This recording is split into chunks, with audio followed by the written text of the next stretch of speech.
Ayan yung tanim ng hobby ko na lettuce. O, diba?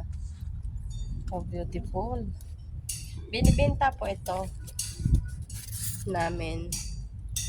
Ang harvest talaga nito sa 15, October 15. So, napaka-ano yun.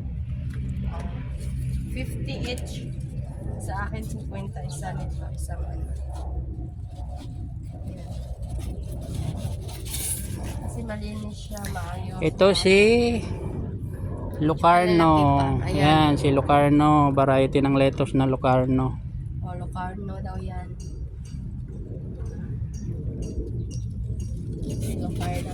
Tapos ito naman, yung variety na to, yung green na green, yung pinakamasarap na variety ng lettuce is si Lalik. Ayan po si Lalik. Iba siya dito? O, yan. Bali, 40 heads kasi to. 40 heads na ano to, Lalik. Ayan si Lalik, mga kapatid, mga kuya, ate bunso.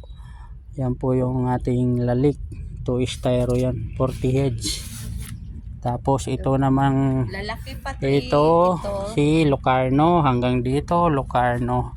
Si Locarno yan, mga kapatid. Ito napakalaki Ito na si ito. Tourbillon.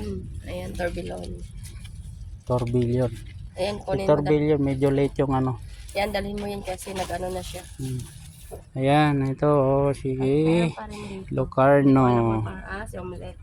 Si Locarno. Si Locarno. Kasi itong isa si Tourbillon naman siya, mga kapatid.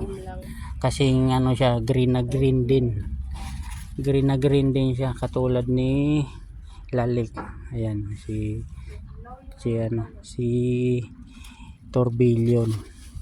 Tapos itong nasa dulo hanggang dito Tourbillon siya.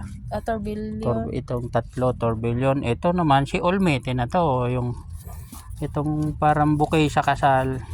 Ito, ano to? Ito yung si Olmete, mga Ito, kapatid. Parang bouquet siya sa kasal. Yan. Yan si Olmete. Yan yung apat na variety ng lettuce na pinunla natin dito sa greenhouse, dito sa Hagbi, na donate ni BPI, Bureau of Plant Industry, Department of Agriculture, mga kapatid. Sana